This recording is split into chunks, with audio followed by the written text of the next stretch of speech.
Saudara, kegiatan pesta bikini yang digelar di sebuah rumah di Depok, Jawa Barat jadi sorotan saat polisi melakukan penggerebekan yang dihadiri ratusan muda-mudi. Polisi menemukan minuman keras dan juga alat kontrasepsi.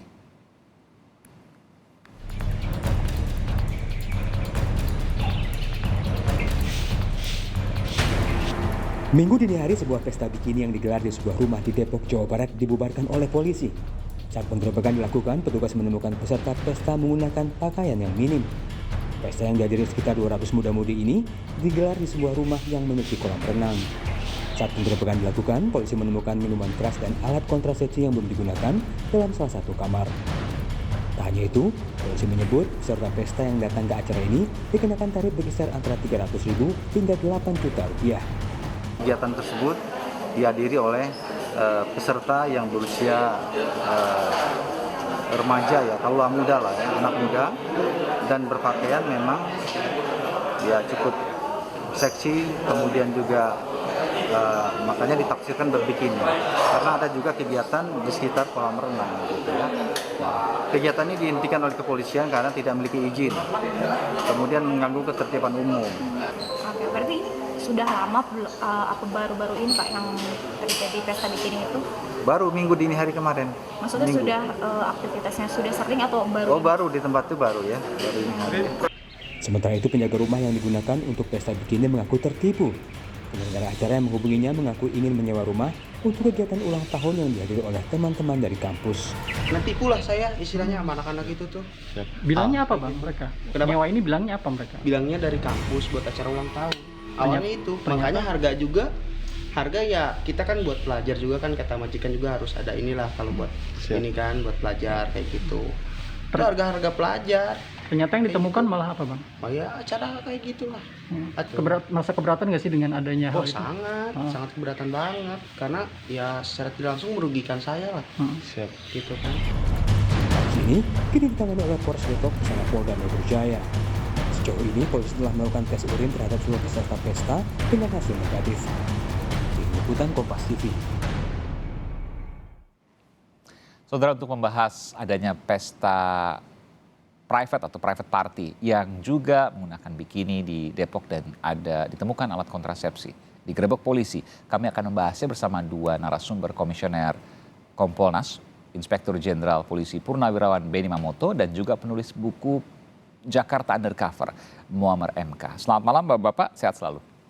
Selamat malam. Ya. Saya ingin ke Bung MK dulu, Bung Muammar MK. Bung MK, private party di rumah-rumah banyak? Banyak sekali. Banyak Jadi sekali kalau bahkan. kita mau istilahnya jabarkan gitu, private party itu terjadi setiap hari sebenarnya. Setiap hari? Jadi setiap hari, bahkan tiap jam kalau boleh saya katakan gitu. Oke. Nah, hanya persoalannya adalah ada yang memang membuat private party secara profesional, ada yang memang non profesional gitu. Nah, private party ini kan biasanya ada yang dikelola sendiri, ada yang pakai namanya IO gitu. Ada juga private party yang sifatnya hanya sekedar private party biasa tanpa melibatkan unsur-unsur adegan porno aksi gitu, atau adegan-adegan seksi atau narkoba. Tapi ada juga yang private party yang yang lebih dari itu. Makanya ada kalau dikategorikan itu misalnya ada party biasa-biasa aja, hanya sekedar mimican yang di dalamnya ada minuman beralkohol. Tapi ada juga party yang di dalamnya itu melibatkan ada alkoholnya, ada narkobanya, ada party seksnya. Ini yang terjadi sebenarnya kalau saya boleh jujur dari perjalanan saya menulis Jakarta Undercover gitu. Itu kan beberapa waktu lalu, tapi sekarang ada tidak, tentu ini masih tanya-tanya juga, harus dibuktikan. Tapi saya ingin tanya, Anda mengatakan tadi setiap hari bahkan setiap jam, termasuk juga pada saat pandemi COVID kemarin. Oh iya. Jadi dan itu terdeteksi oleh petugas hukum. Pandemi COVID kemarin, kalau boleh jujur, mungkin volumenya berkurang gitu. Tapi ada beberapa yang kemudian karena mereka kalau pergi ke tempat hiburan kan hampir semua tutup gitu. Oke, betul. Jadi ada beberapa yang kemudian memilih jalan sendiri, membuat party private, pesta pribadi gitu, dari rumahan, apartemen, dan seterusnya gitu. Itu yang terjadi.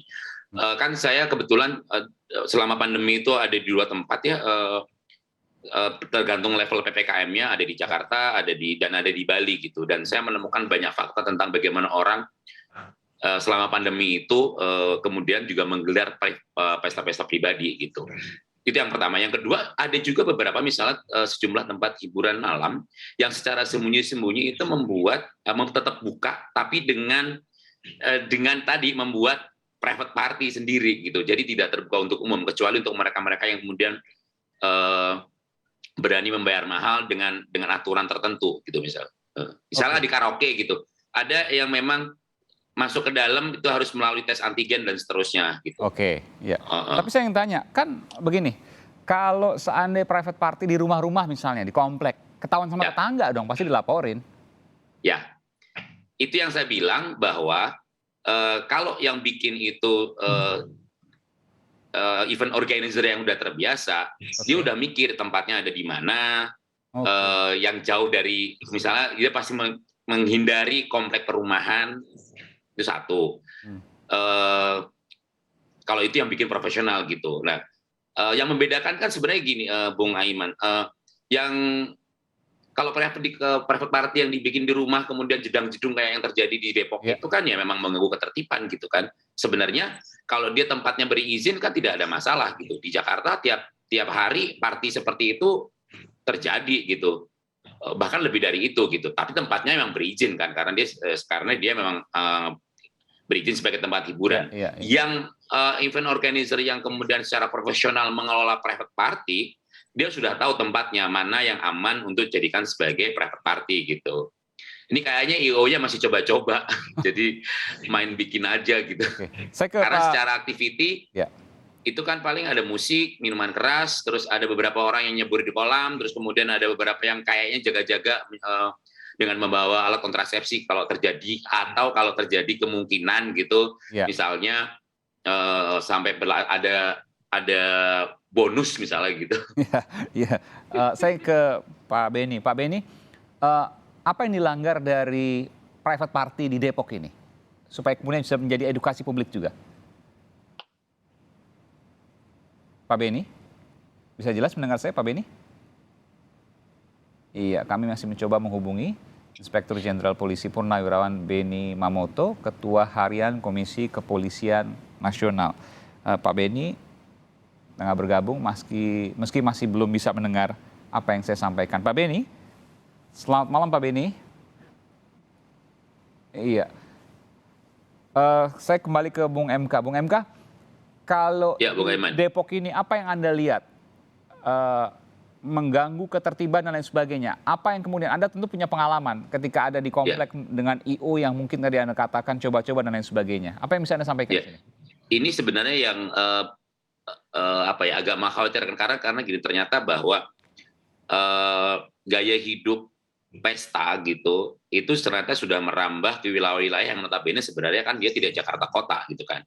Itu udah pinggiran kan, wilayah pinggiran. Artinya ada orang yang kemudian, apalagi ini kalangan remaja gitu, mungkin sebagian SMA, sebagian mungkin adalah mahasiswa baru misalnya gitu kan, mencoba mengkreat acara gitu dan sebagainya. Dan ini melibatkan minuman keras, ada dalam tanda kutip ada yang cebur-ceburan di kolam renang dengan hanya menggunakan bikini dan seterusnya gitu.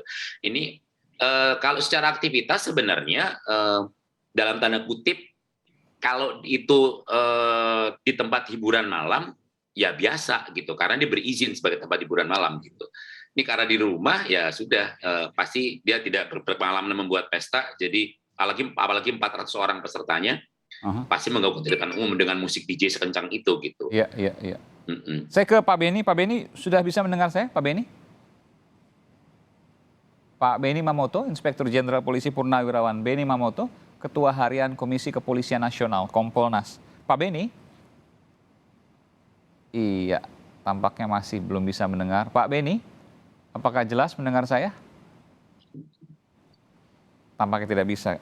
Waktu kita terbatas sesungguhnya. Saya masih mencoba untuk memanggil Pak Beni untuk kemudian melakukan pertanyaan atau menanyakan terkait dengan informasi dari Kompolnas dan juga edukasi. Apa yang kemudian terjadi dari private party ini di Depok, Jawa Barat. Pak Beni, bisa jelas mendengar saya Pak Beni?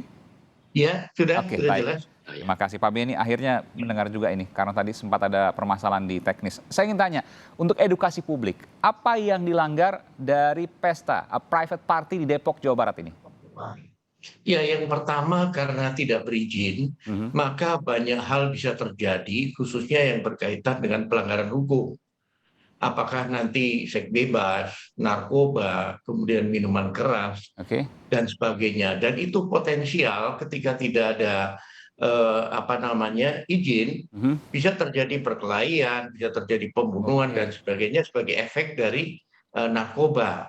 Misalkan senggolan sedikit saja tersinggung, kemudian melakukan kekerasan. Nah, ini menjadi perhatian kita semua karena apa? Kalau lolos sekali, biasanya akan meningkatkan kegiatannya dengan berbagai macam tawaran. Misalkan pada awal ini masih coba-coba, karena tadi sudah dijelaskan kalau yang profesional kelihatan sekali. Nah, coba-coba, kalau ini lolos, maka dia akan meningkat. Tawarannya, bonusnya akan semakin banyak. Dan yang kita khawatirkan adalah keterlibatan anak-anak muda kita, yang mungkin orang tuanya tidak tahu. Disitulah bisa nanti menjadi tempat pemasaran narkoba dan sebagainya. Oleh sebab itu menurut saya dari via aparat, dalam hal ini Babin Kamtibmas, kemudian RT RW, itu perlu aktif untuk memantau apa yang ada di wilayahnya. Kalau ada tanda-tanda memang ada pesta dan sebagainya, sebaiknya RT turun tanya, ini acaranya apa dan sebagainya. Pak Beni, saya mau tanya, ini kan sejauh ini polisi belum menemukan adanya katakanlah seks bebas ataupun narkoba. Tapi Anda meyakini bahwa arahnya minimal ke narkoba itu? Pengalaman kami selama di BNN dulu menunjukkan demikian. Ketika ada forum pertemuan tertutup, kemudian bebas, nah ini tahapannya ada nanti. Biasanya dari minuman keras dulu lolos, seks bebas lolos, larinya pasti ke narkoba.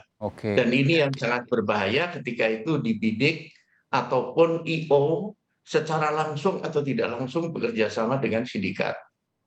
Ini sangat berbahaya sekali. Oke, saya ke Bung MK. Betul pasti arahnya private party ketika lolos terus arahnya ke narkoba?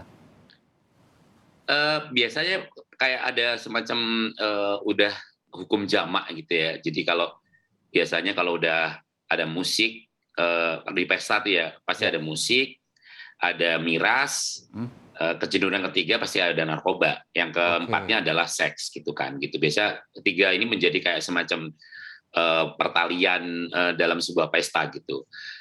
Nah, sebenarnya kategori yang pesta Depok ini sebenarnya pesta-pesta biasa sebenarnya kategorinya gitu.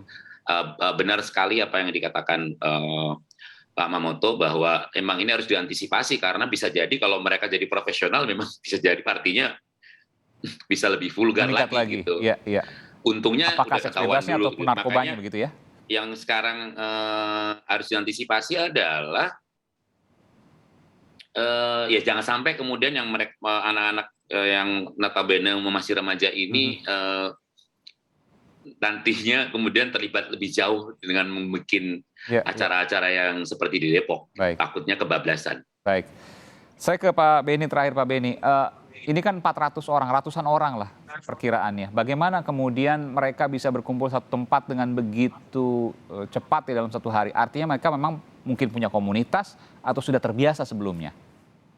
Betul. Jadi ini sekarang pihak kepolisian sedang mendalami tentang modus, tentang IO-nya dan sebagainya. Nanti akan ketemu polanya.